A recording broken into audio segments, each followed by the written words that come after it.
Press वार्ता का उद्देश्य यह है, किसान पूरे हिंदुस्तान में आज रेल रोको अभियान के तहत आज अपना विरोध दर्ज करा रहे हैं।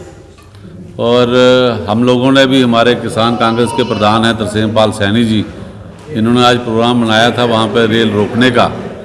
लेकिन जैसे ही हमने वहाँ पे सूचना प्राप्त की कि हमने अपने साथियों को वहाँ जो हमारे आस पास क्षेत्र में रहते हैं, तो उन्होंने हमें ये बतलाया कि पंजाब से कोई रेल ही नहीं आएगी तो आप रोकेंगे किसे।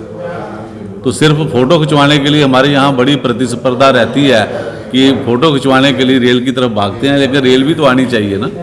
तो पंजाबियों ने इतना चक्का जाम कर रखा है, तो हमने फिर इसको सोचा कि अपना विरोध दर्ज हम उनके साथ हम खड़े हो जाते हैं और विरोध में दर्ज हम प्रेस कॉन्फ्रेंस के माध्यम से जो वो कर रहे हैं उनके हक में हम अपना ये विरोध दर्ज कर रहे हैं। और किसानों के लिए जो 3 काले कानून इस केंद्र सरकार ने पास किए हैं और हम उनके किसानों के साथ खड़े हैं, उनके हक में खड़े हैं और उनको फ़ौरन वापस लेना चाहिए।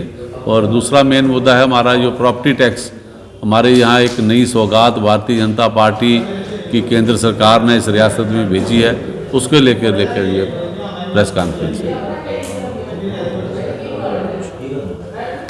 कांग्रेस की भारी जीत जो पंजाब में जो देखी जा रही है, उस पर क्या कहना है? हम उसके लिए ये कह सकते हैं अपना है कि पंजाबियों ने हमेशा ही एक दिशा दी है इस देश को, और आज जो नेस्तनाबूद किया है उन्होंने वहाँ पर भाजपा अकाली का गढ़, यहाँ पे हमारे पंजाब प्रदेश के जो सीएम हैं कैप्टन अमरिंदर सिंह जी के नेतृत्व में या सुनील जाखड़ जी के नेतृत्व में, वो हम सब के लिए एक लौ की किरण है और हिंदुस्तान उसको पूरा फॉलो करेगा। और इनके पांव उखड़े हैं जो पंजाब से, अब फिर वापस हिंदुस्तान में नहीं लगेंगे।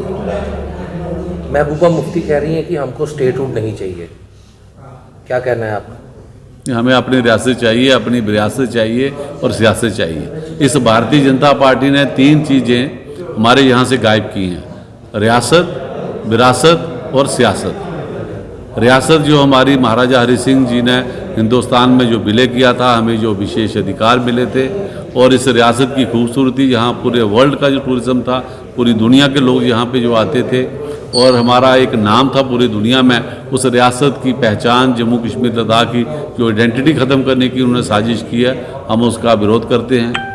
हमारी विरासत थी, ज़मीनें हमारी थी, नौकरियां हमारी थी, नदी नाले पहाड़ हमारे थे, कानून हमारे थे, वो हमारी विरासत थी। वो भी इस विरासत, इस भारतीय जनता पार्टी ने उस विरासत को ख़त्म किया है। और तीसरे तौर पर इन्होंने यहाँ पे सियासत ही ख़त्म कर दी है।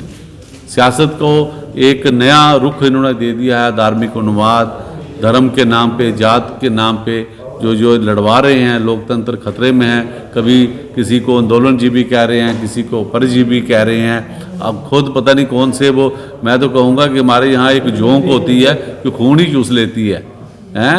तो ये उससे बड़े ये जीवी हैं, उसका भी कोई नया नाम देना पड़ेगा परमजीत जी। तो ऐसे लोग हैं जिन्होंने रियासत, विरासत और सियासत 3 चीज़ें ख़त्म की हैं।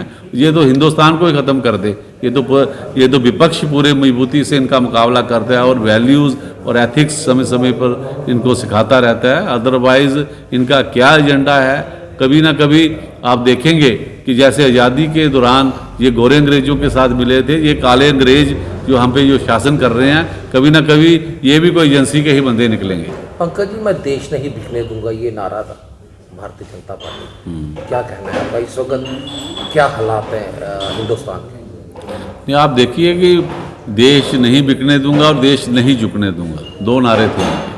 झुकने का आप डोकलाम में और चाइना पे इन्होंने क्या किया है और कैसी कैसी खबरें, और अरुणाचल के लोगों से आप पूछिए कि वहाँ पे क्या है। झुकने का दाज इनका आपने देख ही लिया, कैसे ये खड़े हो जाते हैं घुटनों के बल पे।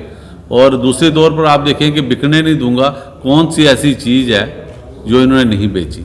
आप इनका पेट्रोलियम देखिए, जो हमारी LIC देखिए, जब एयरपोर्ट्स देखिए, आप रेल को देखिए, आप लाल किले पे भी आप कहेंगे वो भी प्राइवेटाइज इन्होंने कर दिया है। ये कुछ नहीं छोड़ेंगे, क्योंकि बेचता वो नहीं है जिसने बनाया हुआ होता है।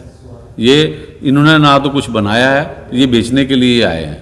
लेकिन हम आवाम से और ख़ासकर जागरूक जनता से कहेंगे कि अभी भी अपने इनके सपनों से, इनके खोखले वादों से, जो अच्छे दिन 15 लाख कोई पता नहीं क्या क्या इन्होंने दिखा के वो यो 2-2 हज़ार चुनावों के दिनों में डाल देते हैं। हमारे किसान नेता सैनी साहब बैठे हैं जी, बेहतर जानते हैं कि जैसे ही चुनाव आते हैं 2,000 रुपये खाते पे आ जाता है, कभी पेंशन के नाम पे। तो हमें एक मुल्क के लिए खड़ा होना होगा।